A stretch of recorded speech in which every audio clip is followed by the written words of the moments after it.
Hello, Virgo, and welcome to your June 2026 tarot card reading. We're going to start with an oracle card to give us a sense of what these next 3 weeks will be like. Fox Spirit, think on your feet. All right, quick and think on your feet. I like it. And clever, right? Foxes are known to be very clever. They're not the biggest mammal out there. Certainly coyotes and other big animals. So they have to be a little bit more clever. And they have to think on their feet. And so that's what the universe is asking from you. So let's see what else we can learn. All right, so we have the Death card, which is the transformation card. 4 of Swords, 10 of Wands, 2 of Cups, 2 of Wands, 5 of Cups, Queen of Cups, the World, and the King of Wands. Okay, so it's interesting. We have a few cards that indicate endings. Certainly the Death card is an ending. The Transformation card. Certainly the 10 of Wands is an ending. We have the 5 of Cups, and we know that 3 of those cups are over. They're done with.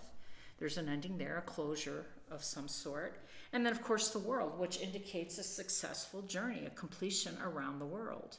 So that is your main focus here. That is what you're going to be looking at. Now, Virgo, Gemini season is what we're in until the 21st, when we move into Cancer.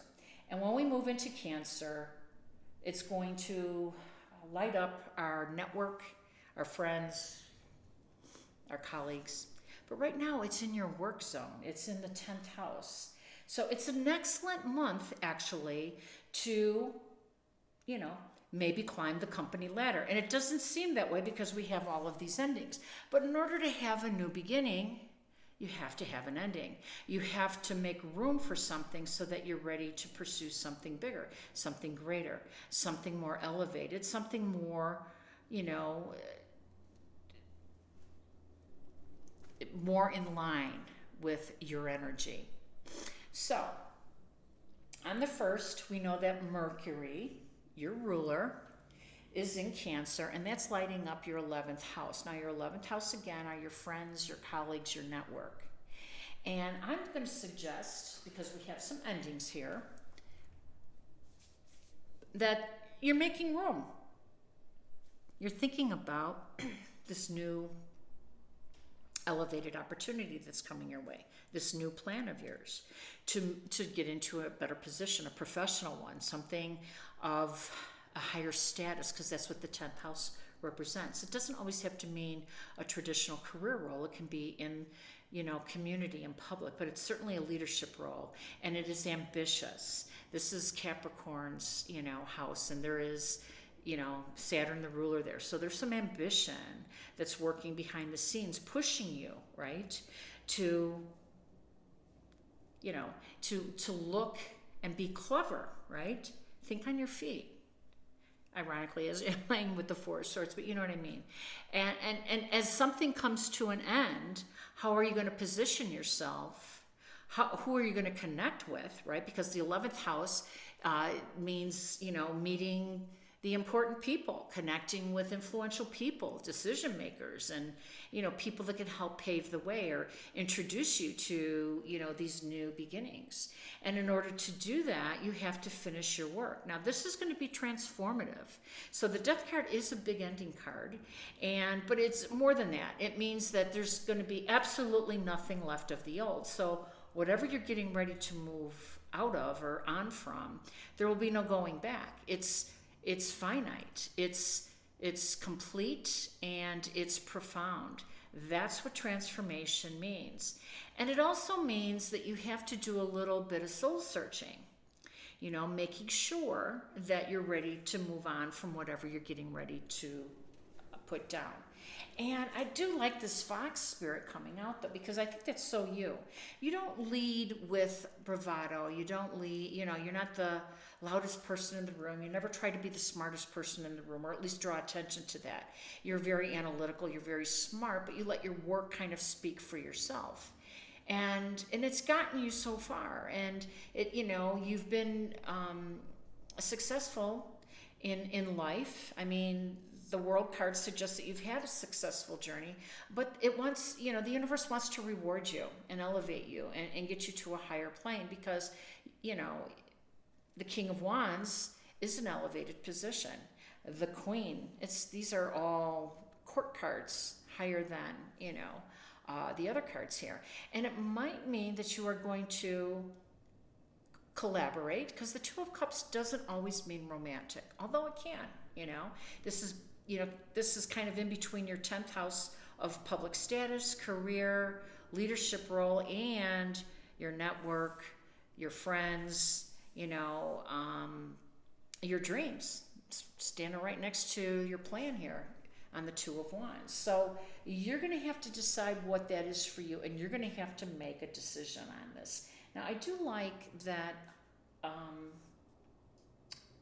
Leo is going to be hosting Jupiter on the 30th.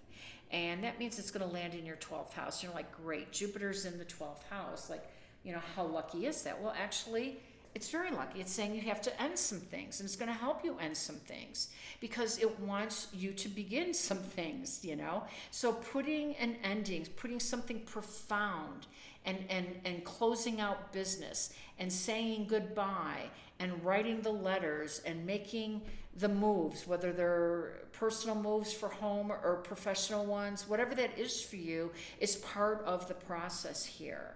And it's not going to be super easy. It's not just a straight path. You're going to have to pivot. You're going to have to think on your feet. You're going to have to be clever. And I like that, because I'm drawn to the Five of Cups, and we always look at this as a very sorrowful card, a disappointment, some heartbreak maybe, because the cups are a very sensitive, sentimental, melancholy kind of card that goes along with it. But there's these two cups, behind. And I always thought that was kind of strategic, that it was kind of clever. So think on your feet, you say goodbye to these, you pivot, you pick those two up, and you're ready to go. And you're automatically elevated. Look at that. I mean, picture-wise, it looks pretty easy, right? And obviously, you've done a lot of work to put yourself in this position. And that means aligning yourself with the right people. Two of Cups is an important card for you, because, again, it can be professional, it can be personal, but it is going to be I think it's going to be a very important connection for you, to help you strategically align, to help you think on your feet and make the move when you're ready to make the move. I mean, timing in life, I think, is just as important as having the skills or the abilities. It is absolutely very important. And of course, if you believe in astrology and tarot, when we follow that, we know that's to be true. Now, there's a new moon in Gemini, which is going to hit your 10th house of career and public status, and that's on the 14th. So this can be happening really soon for you, and you want to prepare for it, or at least you want to line it up, which is suggesting what these two cups are for you. And when the sun moves into Cancer on the 21st, again, I look for this connection. I look for this Two of Cups to come in, because that's your 11th house of colleagues, of friends, of, your network. So just understand that unexpected blessings happens in the 12th house. It's not all about, it is about endings. It is about karma. It is about all of that. But, these are blessings. Jupiter's bringing them in, and they're going to be big. So something in your life is going to be ending or removed to help you move on to something much greater than you could ever imagine. That's what I mean by that. There's a surprise element always to the 12th house. It's a little magical. It's, Pisces house, it's a little mystical, and Pisces is one of the signs that are very good at manifesting, by the way. So there's some magic in that house. Use this timing, use the elements that you have. You know, the King of Wands and the Queen of Cups saying you're going to be elevated here, Virgo. So I hope it resonated. Let's get one more card before we close this reading out. Hope. I love it. You know what the 11th house also says? Hope. When you reach Cancer season on the 21st, I said it will be in that ending house, but until then, you have some work to do in the house of hope, Gemini's house. And it is, by the way, there's two people here. You know, the twins is what's represented by Gemini. I like the synergy that's going on here. Hope is where your wishes are, your long-term plans are. It's in the core of your reading. I love that the hope card showed up because I really didn't touch on that properly. So I'm saying to you, if you have hope, if your dreams, your long-term ambition is in the palm of your hand, just keep moving forward and knowing that you have some work to do in this 12th house, which also indicates the world. It's the ending of things. And as soon as you get to that point, you're ready to start this new chapter of your life. I'm very excited for you. I hope you are as well. If it resonates, please like, share, and subscribe. Wishing you balance, peace, and harmony. Take care.